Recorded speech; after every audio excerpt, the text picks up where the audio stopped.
Efésios capítulo 5, versos 1 a 14, diz a palavra do Senhor: Sede, pois, imitadores de Deus, como filhos amados, e andai em amor, como também Cristo nos amou e se entregou a si mesmo por nós, como oferta e sacrifício a Deus em aroma suave. Mas a impudícia e toda sorte de impurezas ou cobiça, nem sequer nomeie entre vós, como convém aos santos. Nem conversação torpe, nem palavras vãs ou chocarrices, coisas essas inconvenientes. Antes, pelo contrário, ações de graças. Sabeis, pois, isto: nenhum incontinente ou impuro ou avarento, que é idólatra, tem herança no reino de Cristo e de Deus.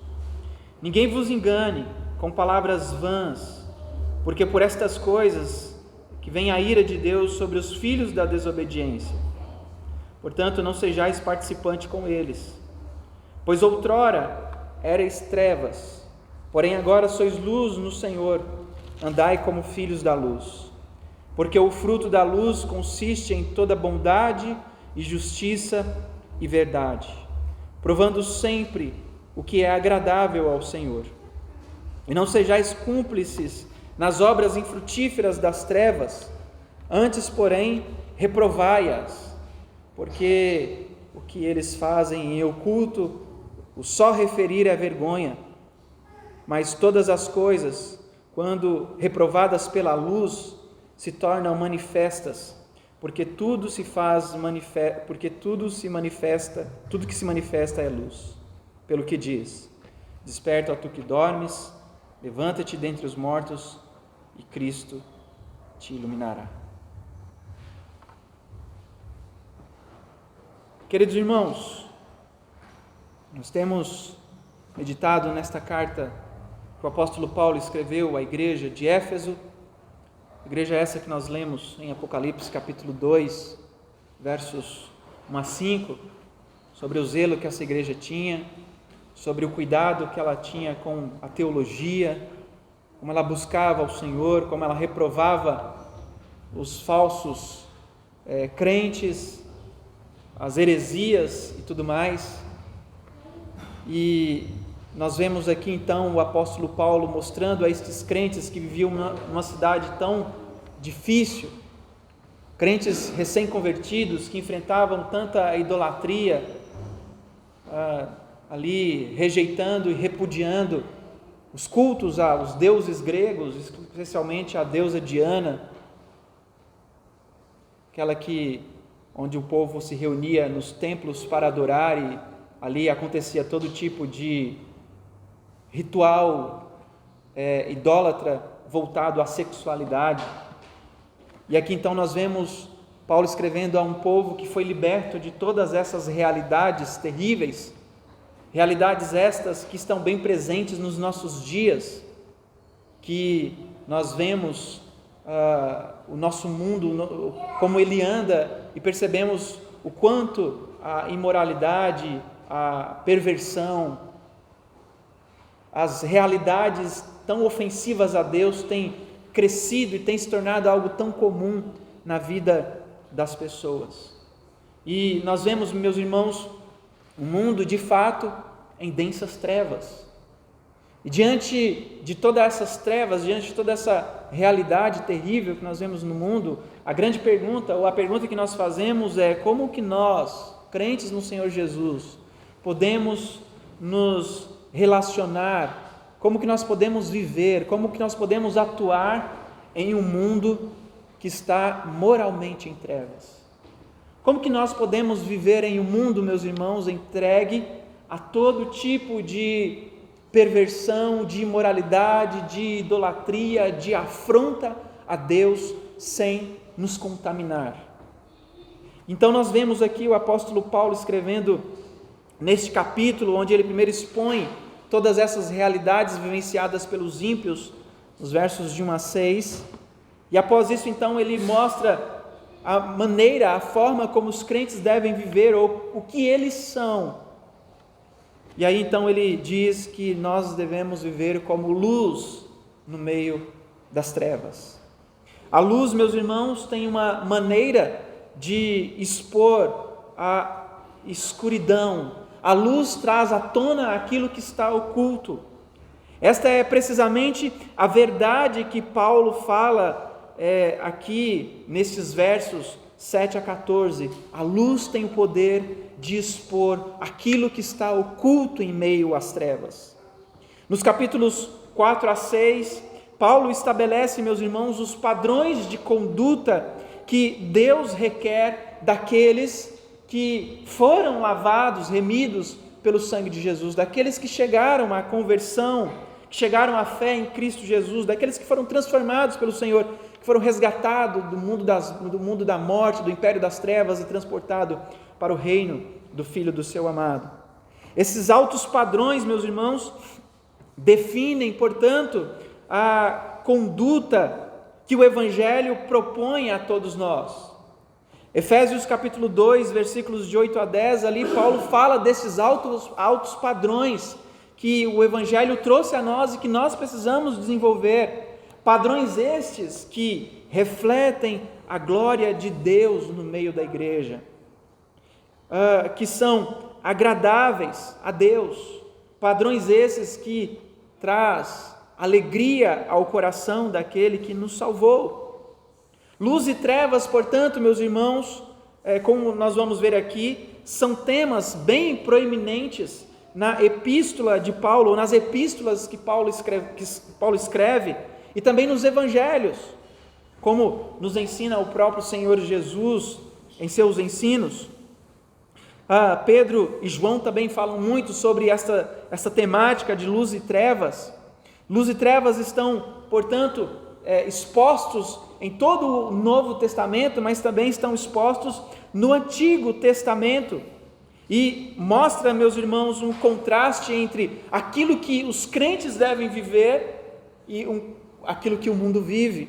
Mostra quem nós somos e mostra quem são os ímpios, quem são aqueles que estão no mundo. Paulo, então, ele faz esse contraste da nossa nova natureza com a nossa antiga natureza. A nossa nova natureza, nós somos luz. A nossa antiga natureza, nós éramos trevas. Então, nós vemos aqui, meus irmãos, que o argumento de Paulo é baseado em uma premissa fundamental. Os crentes passaram por uma transformação dramática, que aqui então é descrita, que mostra que essa transformação ela traz uma realidade de que nós saímos das trevas, fomos transportados das trevas, fomos transformados em luz, não somos mais trevas. Na Bíblia, meus irmãos, a salvação nunca é mencionada como uma questão meramente trivial. Quando nós olhamos para aquilo que a Bíblia fala sobre conversão, nós vamos perceber que aqueles que são salvos pela fé em Cristo Jesus não são meramente melhorados no seu modo de viver. Eles não apenas adquirem algumas boas maneiras no seu proceder. Antes, eles são radicalmente transformados. A salvação, o conhecer o Evangelho, meus irmãos, leva aqueles que são alvos, que foram eleitos por Deus e que são alvos dessa salvação, em pessoas radicalmente transformadas. Foram libertos da morte, receberam uma vida eterna, foram salvos de uma vida de pecado para uma vida que é caracterizada por boas obras, como Paulo fala nos versos de 1 a 10. Foram libertos da escravidão do pecado, foram libertos de Satanás, para se tornarem filhos do Deus vivo. Aqui então em nosso texto, meus irmãos, Paulo descreve a transformação que o crente experimenta em termos de mudança das trevas para a luz. E essa mudança em nossa condição, meus irmãos, deve ser acompanhada, portanto, por uma mudança que corresponde então a essa nova conduta em que nós estamos. No início do capítulo 4, Paulo exorta os crentes a andarem de uma maneira que seja consistente com o seu chamado, que seja consistente com essa nova vida que agora nós vivemos. E aí então ele diz: eu, portanto, prisioneiro do Senhor, rogo que andeis da maneira digna da vocação em que fostes chamados. Andar aqui, meus irmãos, é viver uma nova vida. Ou seja, agora nós não vivemos mais como pessoas que estão mortas, nós não vivemos mais como filhos das trevas, nós não vivemos mais como o mundo vive, mas agora nós temos uma nova vida em Cristo Jesus. Nós nascemos de novo, nós nascemos para uma nova realidade, nós nascemos para novos pensamentos, nós nascemos para novas condutas. Toda aquela realidade passada de quem nós éramos, que fazia parte daquele velho homem, daquela velha natureza, fica para trás. Esta velha natureza não pode mais nos acompanhar e não pode mais ditar a nós como nós devemos viver. O trato com o passado, como Paulo diz também na carta aos Gálatas, ficou para trás, meus irmãos. Esquecendo das coisas que para trás ficam, como ele diz em Filipenses, e olhando para aquelas que estão adiante, eu prossigo para o alvo, para o chamado celestial em Cristo Jesus. Nós precisamos entender, queridos irmãos, que toda a realidade, todas as questões que fazem parte da velha natureza ficou para trás.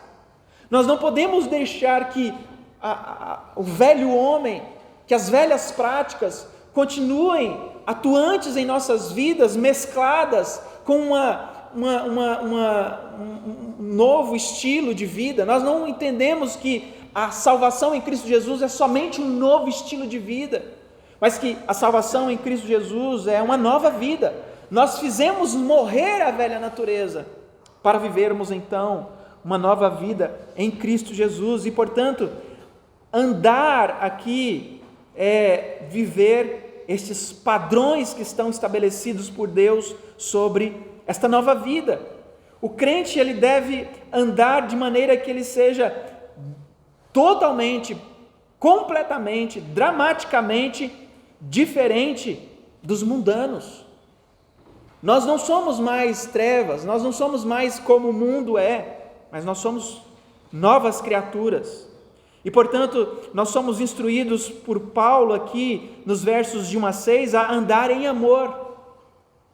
E agora, Paulo fala então desta nova vida que o crente tem, que ele deve andar como filho da luz. João, escrevendo a sua primeira carta, ele diz que Deus é luz, e que em Deus não há trevas nenhuma. Se nós que estamos em Deus andamos em trevas, nós não estamos em Deus, nós não fazemos parte do reino de Deus, nós não somos filhos de Deus, nós não somos filhos da luz, mas nós somos filhos das trevas. E Paulo então está dizendo: olha, agora que vocês vivem uma nova vida, que Cristo resgatou do império das trevas, que Cristo tirou vocês do mundo dos mortos espirituais, que Ele trouxe agora para uma nova realidade, andem como filhos da luz. Se nós andarmos, meus irmãos, desta maneira então que Paulo nos apresenta aqui, que Paulo nos instrui, nós vamos perceber no nosso caminhar, no nosso dia a dia, queridos irmãos, o quão nós vamos nos tornando cada vez mais parecidos com Cristo Jesus, como nós vamos cada vez mais rejeitando as coisas deste mundo, como nós vamos demonstrando em nossa vida uma mudança de fato radical. Queridos, vocês já notaram que como o Evangelho é frequentemente apresentado por muitos pregadores, muitos apresentam o Evangelho como se a fé em Cristo Jesus não exigisse nenhuma grande mudança das pessoas, e que, tudo bem, a forma como vocês vivem, basta vocês adicionarem algumas coisas a mais no seu caminhar, no seu proceder, na sua experiência com Cristo. Vocês precisam aceitar a Jesus para que a vida se torne mais agradável para vocês, para que vocês possam sentirem-se mais alegres. E, queridos irmãos, a vida cristã, ela não fala sobre nós nos sentirmos mais, ter mais vontade de sentir mais agradável conosco mesmo, sentir mais felicidade, sentir mais alegria proporcionada pelas coisas deste mundo. Jesus, quando a Bíblia fala sobre a conversão, sobre a nova vida com Cristo, ela não fala sobre tornar a vida mais agradável, mas ela fala sobre tornar a vida mais santa, tornar a vida transformada. Quando Jesus fala sobre o discipulado, conforme ele fala em Lucas capítulo 9, ele fala que aqueles que o seguiriam teriam um custo, e o custo para seguir a ele não seria nada barato, não seria nada fácil, seria um custo extremamente difícil. Seguir a Jesus, meus irmãos, buscar a Jesus, viver a vida cristã, não é só estar em uma igreja, levantar a mão, ir lá na frente, viver aquilo que aquelas pessoas estão ensinando, mas sem ter um compromisso com uma vida transformada. Não é só acrescentar algo a mais à sua vida, é entender o grande custo, o alto custo que é seguir a Jesus. Tornar-se crente, meus irmãos, não é apenas uma questão de adicionar Cristo à sua vida, mas sim de abandonar a sua vida, de deixar para trás a sua vida para encontrar a verdadeira vida em Cristo Jesus. Enquanto alguém confia na pessoa e na obra de Cristo, enquanto essa pessoa não confiar na obra que Cristo realiza em nossas vidas, meus irmãos, a mudança que vai haver na vida dela provavelmente será uma mudança pequena, ou talvez nunca vai acontecer uma verdadeira mudança, porque a transformação que o Evangelho realiza em nós é radical. Ou nós nos voltamos para Cristo, arrependidos dos nossos pecados, buscando uma nova vida, uma transformação diária, ou nos enganamos a nós mesmos, fingindo que somos crentes, indo à igreja, cumprindo todo aquele ritual, mas não tendo nenhuma transformação de vida. A transformação é radical. As palavras que Paulo usa aqui, meus irmãos, indicam que o nosso chamado como crente deve ter um impacto radical na nossa conduta. Nós nunca mais, a partir do momento em que somos transformados por Cristo, nós nunca mais seremos os mesmos. Nós nunca mais teremos prazer nas mesmas coisas que nós tínhamos antes. Nós nunca mais, meus irmãos, vamos ver a vida como nós víamos antes, porque este impacto é radical. E qualquer pessoa que pense na salvação de forma diferente, qualquer pessoa que ensina a salvação de forma diferente, este então está fazendo um desserviço ao Evangelho de Jesus Cristo e a tudo aquilo que a palavra de Deus ensina no Antigo e no Novo Testamento. Embora Paulo tenha dito sobre tenha tido o privilégio de revelar certas verdades que anteriormente era misteriosa aos santos, conforme ele diz lá no capítulo 3, o seu chamado para conduzir as nossas vidas agora é um chamado poderoso. Somos filhos da luz. Mas isso, meus irmãos, não é algo novo. É consistente com o ensino das Escrituras, tanto no Antigo quanto no Novo Testamento. A luz e a escuridão aqui simbolizam a vida nova e a vida passada. A escuridão simboliza o domínio maligno de Satanás e os atos pecaminosos daqueles que desobedecem a Deus. Também, trevas aqui, meus irmãos, traz a ideia de ignorância espiritual daqueles cujo pecado cegou os seus olhos e eles não conseguem contemplar a luz da verdade de Deus. A luz, portanto, trata do conhecimento da verdade que vem de Deus, deste conhecimento, meus irmãos, que ao entrar em nossas mentes e corações, mudam completamente a nossa visão, muda completamente a nossa vida. Como Paulo escreveu lá em 2 Coríntios capítulo 4, versículo 6, porque Deus disse: das trevas resplandecerá a luz, e quem resplandeceu em nossos corações para a iluminação do conhecimento da glória de Deus na face de Cristo. A luz também retrata a santidade de Deus, conforme 1 João capítulo 1, versículo 5, onde ele diz que ali habita luz inacessível. Assim como crentes, meus irmãos, portanto, nós somos chamados a andar na luz, assim como Ele mesmo está na luz, vivendo em todas as áreas de nossas vidas na luz, tendo estas áreas expostas diante de Deus. Tendo visto então, meus irmãos, que nós somos obrigados a viver como luz em meio ao mundo de trevas, nós devemos voltar então a nossa atenção para a aplicação destas instruções que Paulo então nos dá aqui. Primeiro, o que significa viver como luz, ou como luzes? No texto, não apenas contém aqui a exortação de Paulo, mas também nos fornece uma instrução sobre a implementação de viver como luz.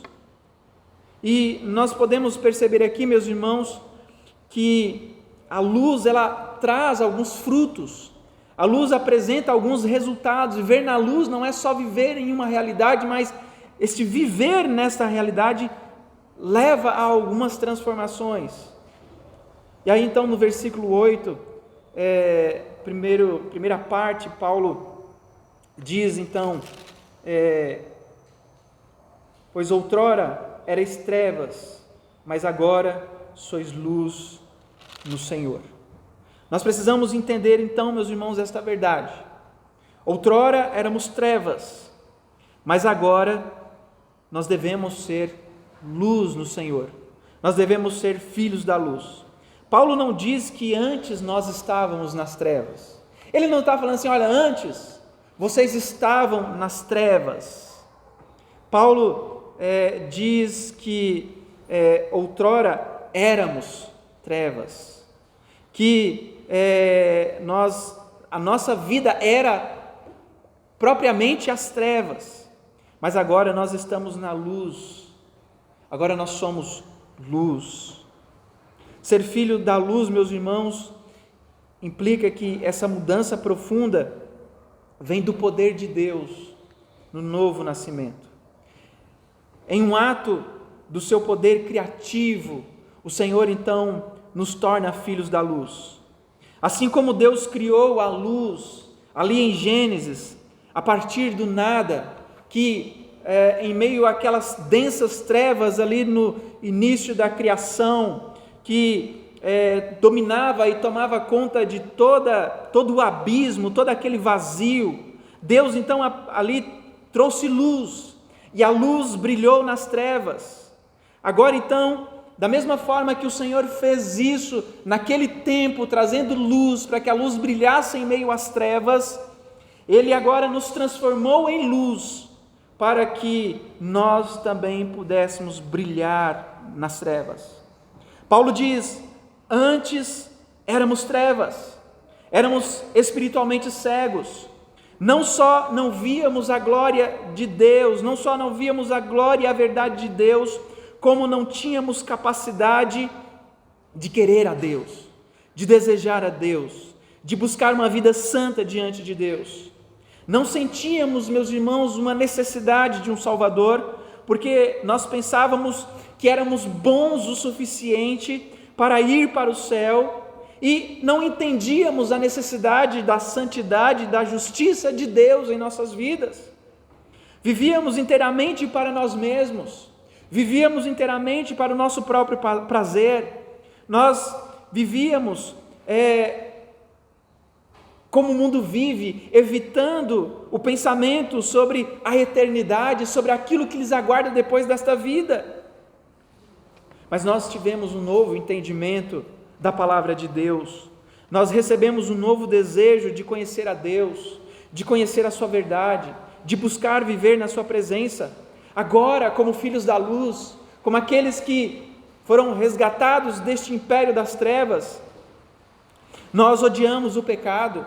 Agora nós vivemos, meus irmãos, para o nosso Senhor, para o nosso Salvador.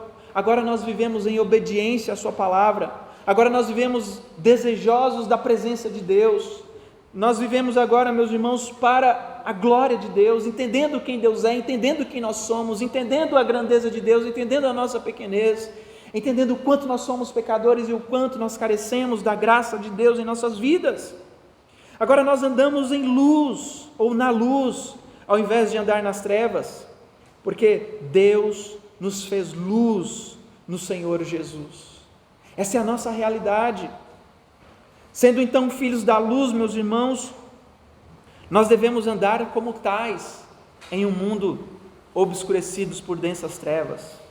A segunda parte do versículo 8 até o versículo 10, Paulo diz: andai como filhos da luz, porque o fruto da luz consiste em toda bondade, justiça e verdade, provando sempre o que é agradável ao Senhor.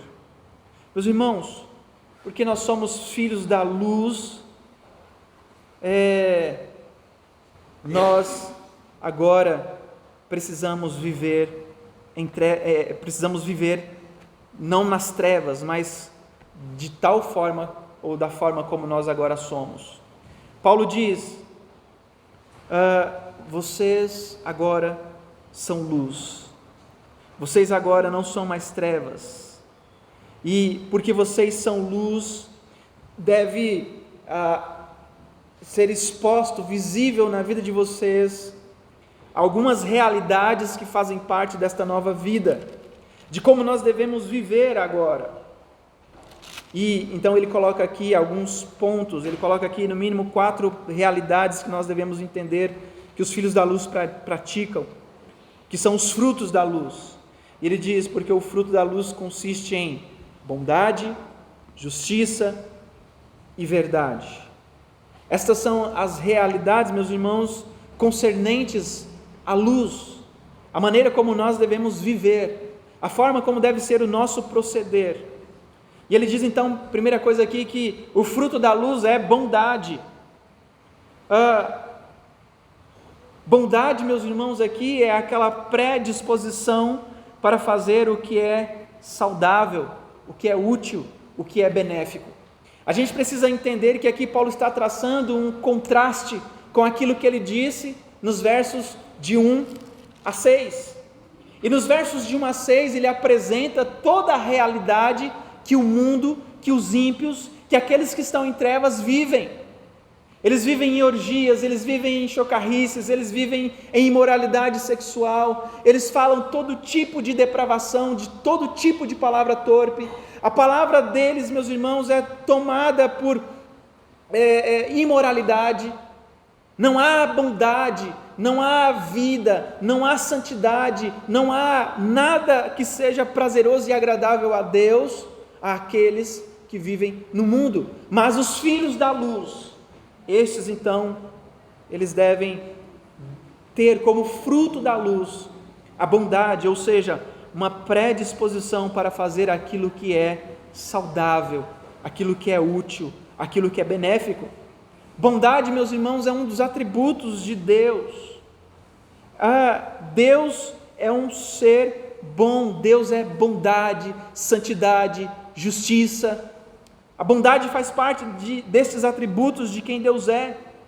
E por isso que esses atributos, e este atributo aqui, que é a bondade, é consistente com o caráter santo de Deus e que atende aos padrões estabelecidos por sua palavra. Aplicando a nós, meus irmãos, bondade é um termo amplo para o comportamento que beneficia outros antes de nós mesmos. Uma pessoa boa, ela se preocupa com o bem-estar dos outros, tanto espiritualmente quanto em todos os outros aspectos. Ele anda em dependência diária do Espírito Santo, já que a bondade, conforme Paulo também diz lá em Gálatas 5:22, é um dos frutos do Espírito. A bondade é algo que Deus realiza em nossas vidas, é algo que o Espírito Santo de Deus coloca em nossos corações. Esta bondade aqui está relacionada com a maneira como nós nos relacionamos e como nós tratamos uns aos outros, mas ela é uma bondade vertical, porque ela mostra que Deus é bom e que por causa da bondade de Deus, nós também somos levados a essa bondade, a viver buscando uma vida de santidade e uma vida que tenha em sua característica semelhanças àquilo que Deus é. Mas Paulo também fala da justiça, bondade, justiça, e isso então se refere à conformidade com os padrões justos de Deus, com os padrões que são estabelecidos por Deus. A justiça, meus irmãos, o Senhor Jesus mesmo ensina no Sermão do Monte, nas bem-aventuranças: bem-aventurado aquele que tem fome e sede de justiça. A justiça, como nós aprendemos nas Escrituras, ela nos leva sempre a ter uma repulsa ao pecado. Quando o Senhor Jesus diz bem-aventurado aqueles que têm fome e sede de justiça, quando ele já vem falando sobre essa realidade de quem nós somos, bem-aventurados são os que choram, bem-aventurados são os pacificadores, bem-aventurados são os que choram, bem-aventurados, quando ele fala todas essas bem-aventuranças, ali nessas bem-aventuranças está aquele que tem fome e sede de justiça, porque a fome e a sede de justiça, meus irmãos, ela mostra uma característica daqueles que não se conformam com a sua vida de pecado, que não se conformam com um padrão de vida que ofende a Deus, que não se conforma com o mundo que está em oposição a Deus. A fome e a sede de justiça, antes de tudo, faz parte daquele que busca constantemente uma vida de santidade diante de Deus. E a justiça aqui, portanto, é um padrão que Deus colocou para os seus santos, onde eles buscam viver uma forma justa, correta, santa na presença de Deus. A justiça aqui, então, ela coaduna com a santidade de Deus. Quando nós temos como filhos da luz, como frutos da luz, a justiça, essa justiça sempre vai mostrar para nós que nós devemos buscar uma vida santa e que nós devemos fazer com que toda a realidade ao nosso redor seja transformado por essa santidade que nós vivemos. E ele também fala da verdade. No contexto aqui, a verdade contrasta com a vida dos incrédulos, que são mencionados no versículo 6 aqui do capítulo 5, quando ele fala: ninguém vos engane com palavras vãs, porque por essas coisas vem a ira de Deus sobre os filhos da desobediência. No versículo 22 do capítulo 4 também tem um contraste com esta verdade aqui, quando ele diz, no sentido de que quanto ao trato com o passado, vos despojeis do velho homem, que se corrompe segundo a concupiscência do engano. Aqui então ele mostra que há em nossa nova vida, nos frutos dos filhos da luz, a verdade. Nós somos criados em retidão e em santidade, portanto nós devemos viver a verdade, e nós devemos também não apenas viver a verdade, mas conforme ele diz no versículo 15 e no versículo 25 do capítulo 4, falar a verdade em amor. É interessante porque logo no comecinho do capítulo 5 ele diz assim: sede imitadores de Deus como filhos amados, andai em amor como Cristo também nos amou e se entregou a si mesmo por nós como oferta e sacrifício a Deus em aroma agradável. Sejam, pois, imitadores de Deus. E depois ele diz que os frutos da luz são bondade, justiça e verdade. São realidades essas, meus irmãos, que nós encontramos em Deus. Aqui quando Paulo diz para nós sermos imitadores de Deus, ele não está falando de buscar ser como Deus em atributos que pertencem somente a Deus, Tem coisas que nós nunca conseguiremos imitar a Deus, na sua soberania, na sua onisciência, na sua onipresença, na sua onipotência. Mas aqui o apóstolo Paulo, logo em seguida, ele fala do amor que nós encontramos em Deus e que nós devemos viver uns para com os outros. E em Deus nós encontramos bondade, em Deus nós encontramos amor, em Deus, meus irmãos, nós encontramos justiça. Todas essas características que são inerentes a Deus podem fazer parte da nossa vida, pode fazer parte da nossa caminhada. Paulo está dizendo, não sejam mais imitadores do mundo. Paulo está falando, quanto ao trato com o passado, vocês se despiram do velho homem, vocês não fazem mais parte daquela velha realidade, andem agora, vivam agora como imitadores de Deus, como sendo filhos da luz, desenvolvendo frutos de quem são filhos da luz, desenvolvendo os frutos de bondade, justiça e verdade. Se andarmos, portanto, como filhos da luz, meus irmãos, nós vamos aprender, de fato, aquilo que é agradável ao Senhor. O versículo 9, portanto, aqui, nós vamos ver que é um parênteses que Paulo faz. No versículo 9 ele diz, esses frutos da luz, porque o fruto da luz se consiste em bondade, verdade e justiça.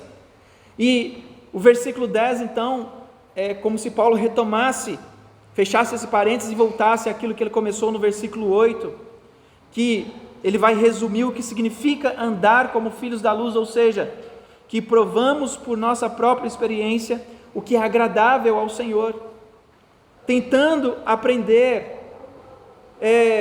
provando sempre, é o que ele busca, é o que ele diz aqui. E este termo, meus irmãos, que ele diz aqui, provando sempre, traduz um único verbo, que Paulo também apresenta lá em Romanos capítulo 12, versículo 2, não vos conformeis com este século, mas transformai-vos pela renovação da vossa mente, para que experimenteis qual seja a boa, agradável e perfeita vontade do Senhor. Aqui o provar aqui é o mesmo que tentar aprender, é o mesmo que buscar uma renovação, é buscar uma transformação de vida por meio de um aprendizado, por meio de uma busca constante pela palavra de Deus. E à medida que as nossas mentes vão sendo renovadas pela palavra de Deus, nós provamos em nossa experiência o que é agradar a Deus. Não determinamos, meus irmãos, o que agrada ao Senhor.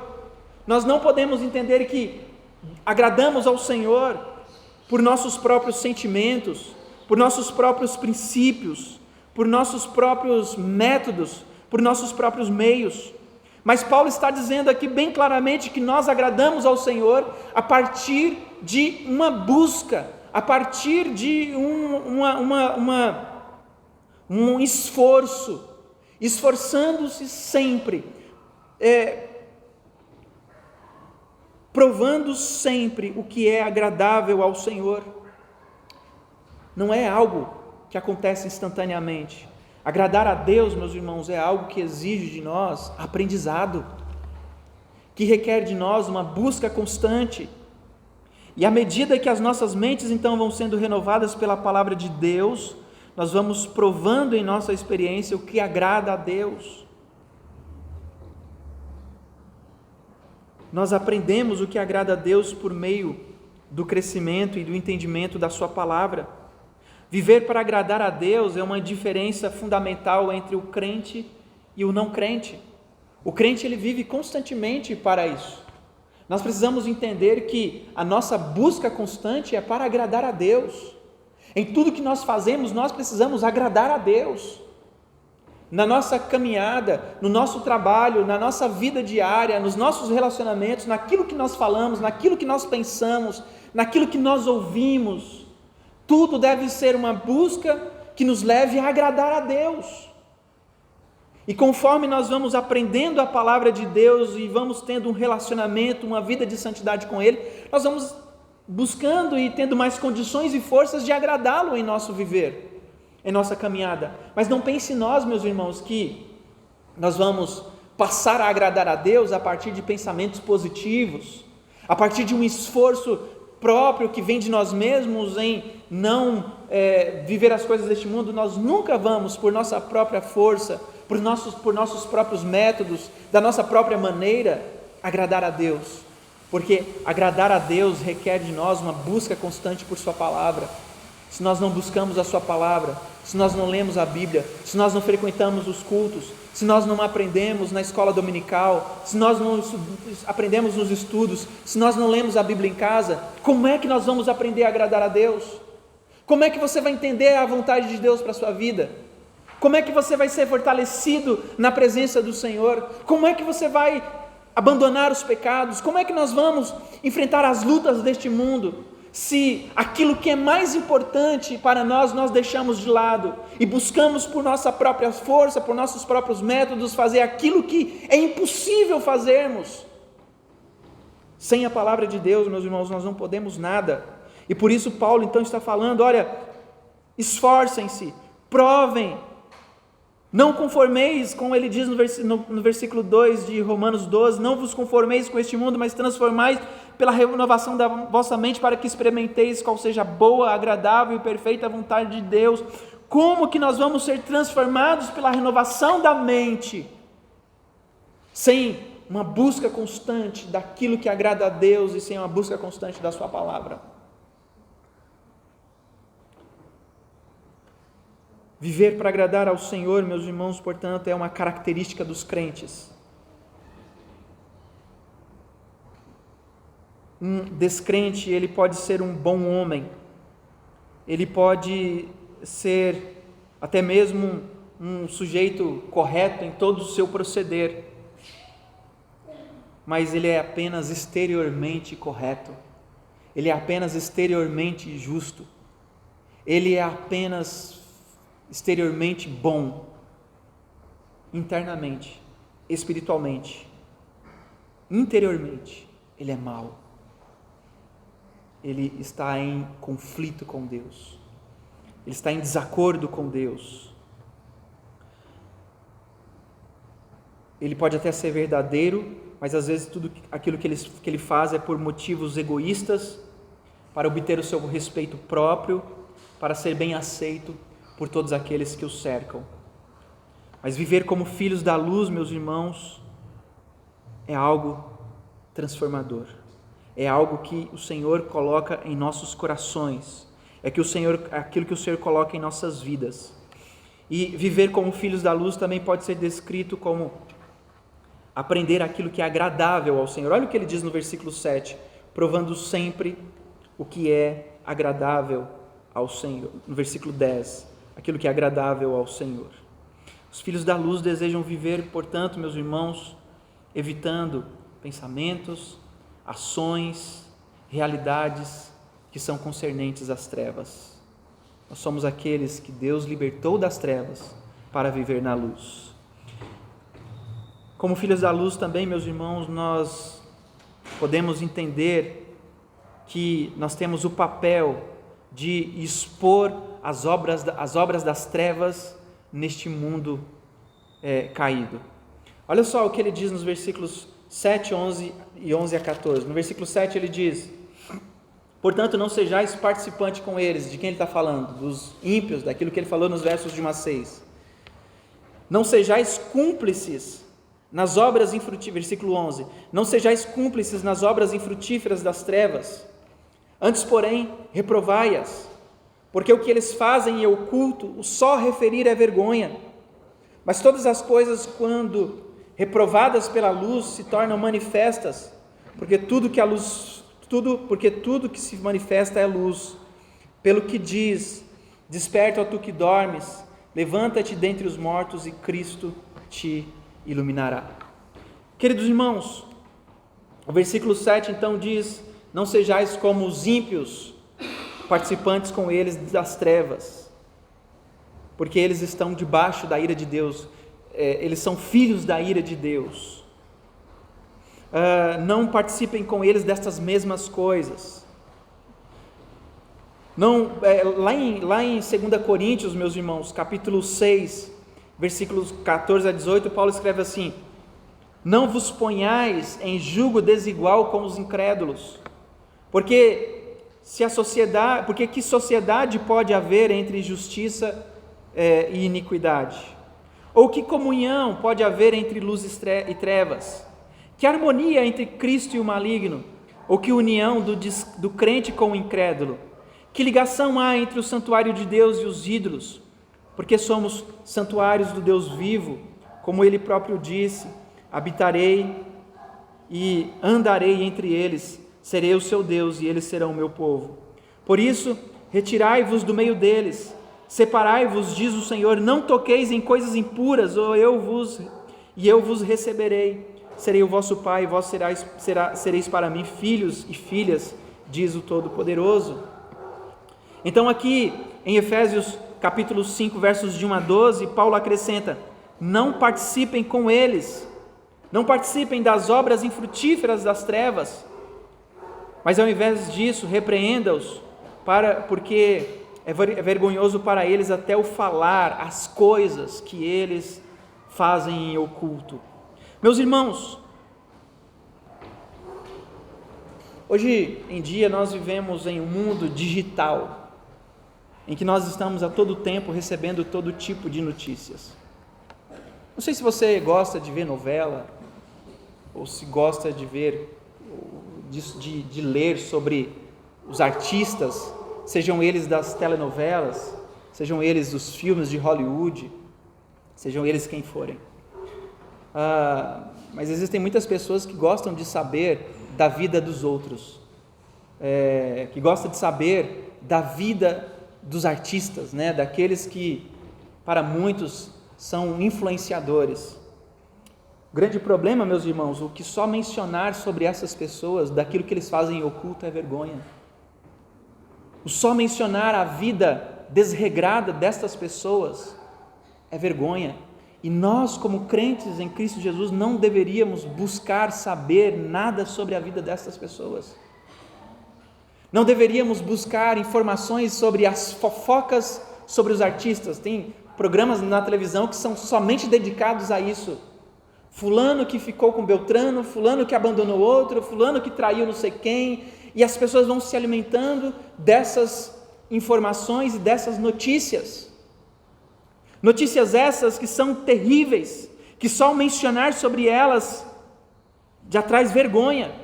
Não deveríamos estar interessados em ouvir sobre as fofocas ou sobre os últimos pecados sexuais dessas pessoas, daqueles que estão no mundo.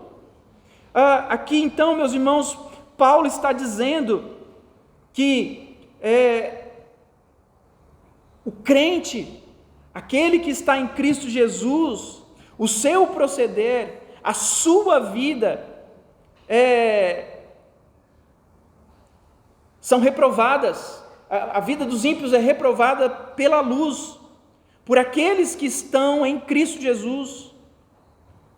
Versículo 13 e 14 ele diz: todas as coisas, quando reprovadas pela luz, se tornam manifesta, porque tudo que se manifesta é luz. A luz revela o que a escuridão esconde. A escuridão esconde o que o pecado promove. A luz expõe o pecado, portanto, viver como filho da luz, meus irmãos, tem a função de expor os pecados daqueles que estão nas trevas, que é o primeiro e fundamental passo para a evangelização. Queridos irmãos, nós nunca podemos falar de Jesus Cristo para pessoas como essas, dizendo simplesmente que Deus ama elas, que Deus tem um plano maravilhoso para a vida delas, que não importa a maneira como elas vivem, que não importa o pecado delas, Deus aceita elas como elas são. Queridos irmãos, nós vamos perceber que há um padrão em que todas as vezes que o Senhor Jesus fala para uma pessoa sobre a vida nova que ela pode encontrar em Deus e nele mesmo, os pecados delas são expostos diante de Jesus. A mulher que estava na beira do poço, a mulher que foi pega em adultério, Zaqueu, o cobrador de impostos, o jovem rico, todos eles, quando se colocaram diante de Jesus, buscando entender como viver uma nova vida, o Senhor Jesus coloca diante deles o pecado deles. A vida, o crente expõe as trevas, e todas as trevas, meus irmãos, precisa ser dissipada. Nós vivemos em um mundo que nós somos chamados pelo Senhor de luz do mundo. E onde tem trevas, a presença do crente precisa trazer luz. A presença do crente precisa trazer uma nova realidade. Nós não podemos ser trevas junto com aqueles que estão em trevas. Nós somos luz. A luz expõe o pecado. E, portanto, viver como filho da luz tem a função de expor os pecados daqueles que estão em trevas. O nosso Senhor Jesus veio como a luz. João diz isso, Ele é a luz do mundo. Aqueles que reconhecem os seus passos, aqueles que reconhecem os seus pecados e se voltam para Ele em busca de salvação, são também transformados em luz. João 3, 16 a 21. Assim como Cristo, meus irmãos, nós devemos viver como filhos da luz, como parte do nosso chamado para refletir Cristo e proclamar o seu Evangelho. É o contraste entre a nossa conduta com o mundo. O Evangelho mostra esse contraste. E então nós vamos perceber que é neste contraste que nós cumprimos o nosso papel. Mas a questão toda, meus irmãos, qual é o limite? Até que ponto nós devemos nos envolver nas trevas para expor as trevas? Até que ponto nós devemos nos envolver com o mundo para expor o pecado do mundo?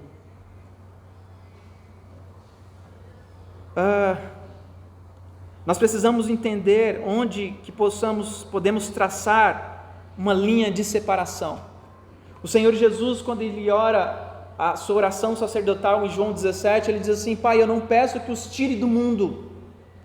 Eles vão continuar no mundo, mas eles não pertencem ao mundo. Eles não são do mundo, assim como eu também não sou. Nós não devemos ser participantes com aqueles que estão em trevas, nós não devemos fazer as mesmas obras que eles fazem, e nem devemos participar das suas obras infrutíferas, conforme o versículo 11, mas aonde nós traçamos uma linha em termos do nosso relacionamento com os perdidos, até onde nós podemos nos envolver com os ímpios, meus irmãos?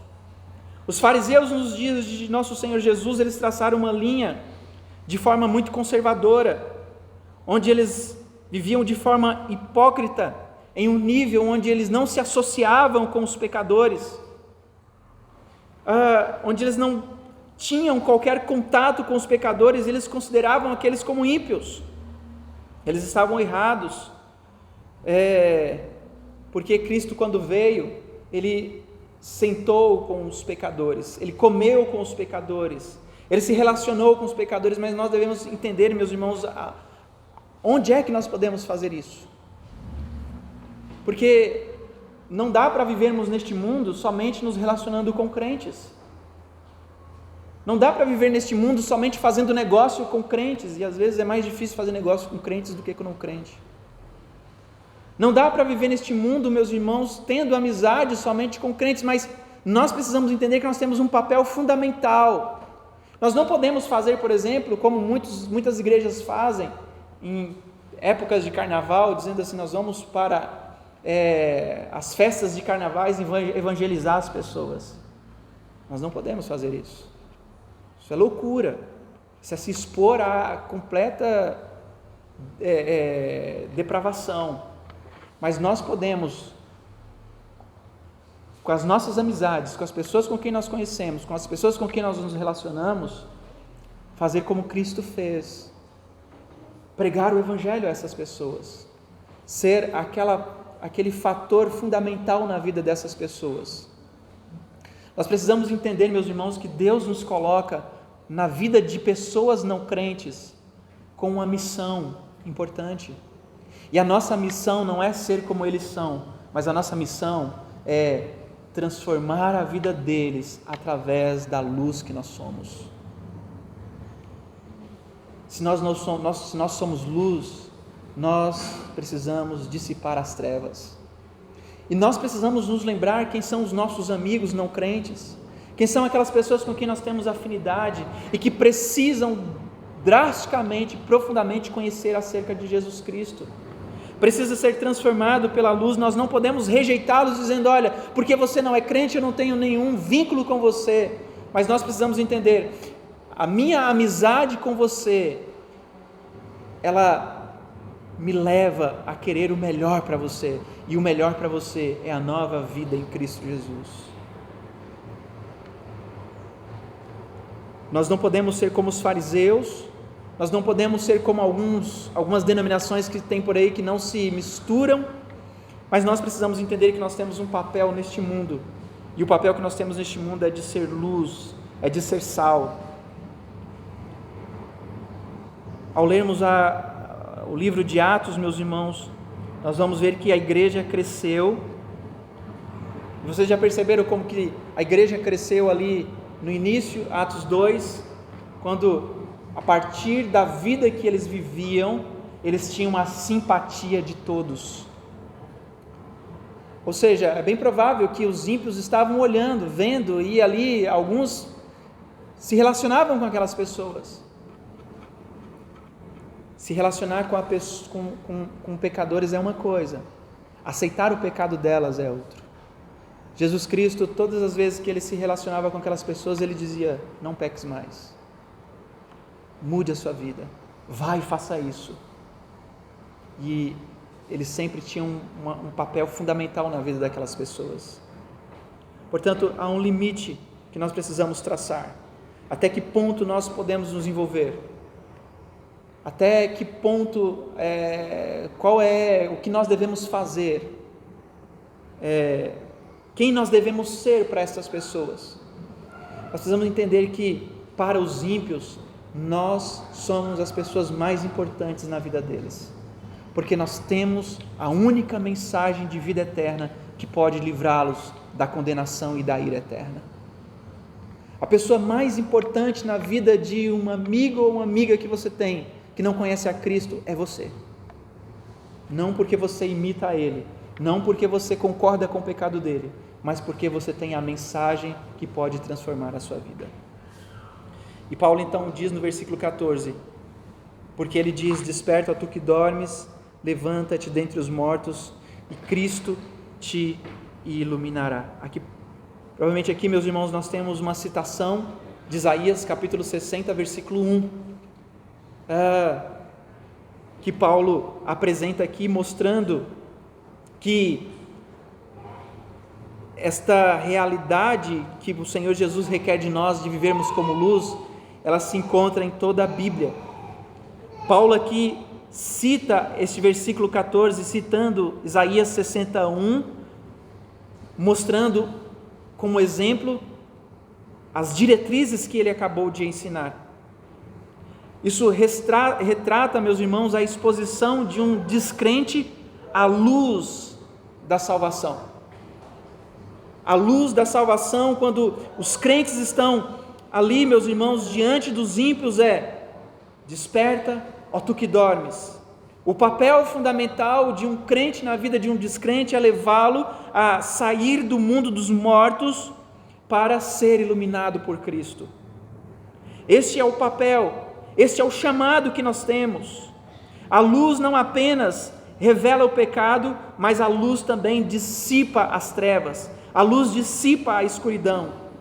Então nós podemos, meus irmãos, conclamar aos pecadores para que se arrependam. Nós podemos conclamar os pecadores para que se levantem, para que busquem a Deus, para que busquem uma nova vida, para que abandonem o pecado, para que busquem a salvação em Cristo Jesus. Este é o papel da luz. Este é o papel daqueles que são filhos da luz. Este é o papel daqueles que foram chamados por Jesus Cristo para transformar a realidade que nos cerca. Nós temos um papel importante, meus irmãos. Nós somos filhos da luz. Nós não somos mais trevas. E, portanto, todas as trevas que estão ao nosso derredor precisam ser dissipadas pela luz que nós somos. Que Deus nos abençoe, que o Senhor nos sustente, que o Senhor nos fortaleça, para que nós não vivemos em trevas como os ímpios vivem, mas para que nós possamos levá-los a uma nova vida, para que de fato nós possamos despertá-los por meio de Cristo Jesus, para que Cristo possa então iluminar a eles. Vamos ficar de pé.